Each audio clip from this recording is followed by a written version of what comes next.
దేవునికి స్తోత్రం కలుగునుగాక.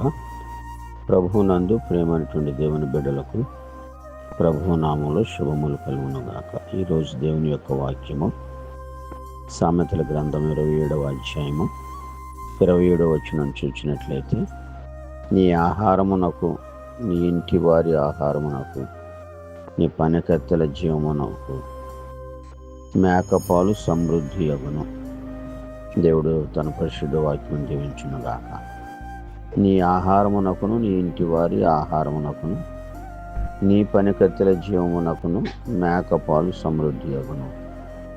అంటే ఇక్కడ సొలొమోను గారు చక్కని సామెతలు రాశారు.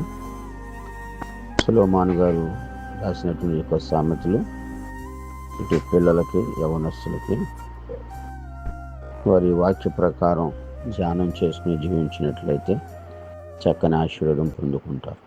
నీ ఆహారమునకు, నీ ఇంటి వారి ఆహారమునకును, అంటే నీ ఆహారము, నీ ఇంటి వారి ఆహారానికి, నీ పనికత్తెల జీవనమునకు మేకపాలు సమృద్ధి అన్నాడు. మేకపాలు ఆహారం ఎలా సమృద్ధి అవుతుంది అని ఒకసారి ఆలోచించేస్తే, అసలు మేకపాలు సాధారణంగా గేదె పాలు, ఆవు పాలు, గాడిద పాలు ఎక్కువగా వాడుతూ ఉంటారు ఆ ప్రాంతాల్లో. కానీ ఇక్కడ మేకపాలు సమృద్ధి అగును అన్నాడు. అంటే అసలు మేక దేనికి సాదృశ్యం అనేది మనం ఆలోచించే, ఈ మేకే యేసుక్రీస్తు ప్రభువారు.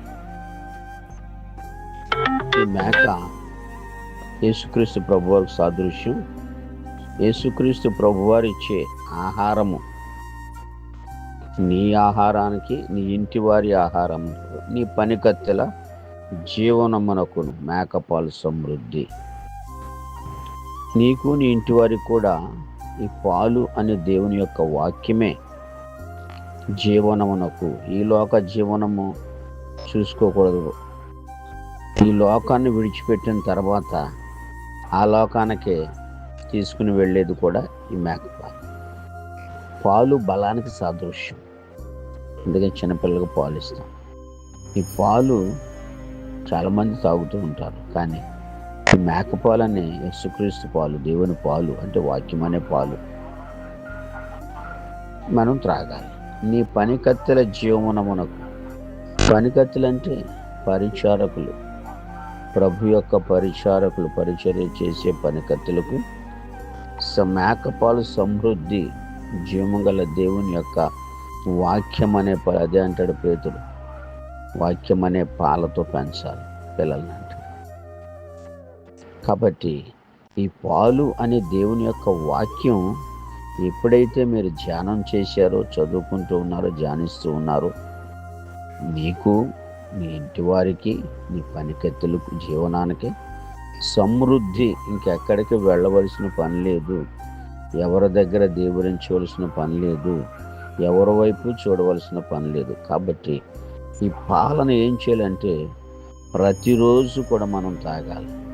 ప్రతిరోజు ఆ పాల యొక్క రుచిని మనం ఆస్వాదించాలి. ఎందుకంటే దేవుని యొక్క వాక్య బలము చేత ఇటు లోకాన్ని, పాపాన్ని జయిస్తాము. ఈ పాలు ఎప్పుడైతే మనం ప్రతిరోజు ధ్యానపూర్వకంగా తాగుతూ ఉంటామో ఆత్మ బలం వస్తుంది, శరీర కార్యాలను జయించగలుగుతాం. కాబట్టి మేకపాలు అనే దేవుని యొక్క వాక్యం అనే పాలను ప్రతి ఒక్కరూ కూడా ప్రతిరోజు కూడా వీటిని మనం సేవించాలి. ఈ త్రాగినప్పుడే ఎలా త్రాగాలండి వాక్యం? ప్రతిరోజు బైబిల్ చదవాలి, ధ్యానం చేయాలి. అందుకనగా దివారాత్రము దానిని ధ్యానించేవాడు ధన్యుడు, కీర్తన గ్రంథం 1వ అధ్యాయంలో. ప్రతిరోజు కూడా నువ్వు ధ్యానించాలి. ఆ టేస్ట్ నువ్వు గమనించాలి, ఆస్వాదించాలి.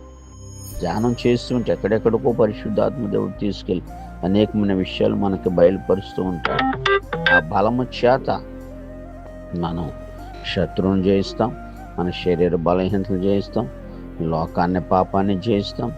ఈ పాల యొక్క బలము ఎంతమందిలో అయితే ఉంటుందో ఆ బలము చేత మనము ఇంకా ముందుకు సాగడానికి అవకాశం ఉంది. మరి దావీదు గొలియాతును జయించాడంటే ఏ బలము? మేకపాలు అనే దేవుని యొక్క వాక్యాన్ని ధ్యానిస్తూ, దేవుని స్తుతిస్తూ, దేవునిలోనే నిత్యము గడుపుతున్నటువంటి మరి ఆ శక్తి చేత జయించాడు. పౌలు గారు ఆ వాక్యం అనే పాల చేత జయించాడు. శిష్యుల వాక్యం అనే పాల చేత. అలాగే మనము కూడా ఈ వాక్యము, దేవుని వాక్యం అనే పాలు నీ ఆహారానికి సరిపోతుంది, నీ ఇంటి వారి ఆహారం మనకు సరిపోతుంది, నీ పని కత్తెల జీవనమునకు మేకపాలు సమృద్ధిగా ఉంది. లోటు లేదు. దేవుని వాక్యం అనే పాలు లోటు లేదు. కాబట్టి ఎంతమంది అయితే ఈ పాల దగ్గరకు వచ్చి పాలను సేవిస్తారో, పాలను తాగుతారో, దీన్ని ధ్యానం చేస్తారో, వాళ్ళందరికీ ఆత్మ బలము, ఆత్మశక్తి దేవుడు దయచేయునుగాక. దేవుడి కొద్ది మాటలు దీవించునుగాక. ఆమేన్.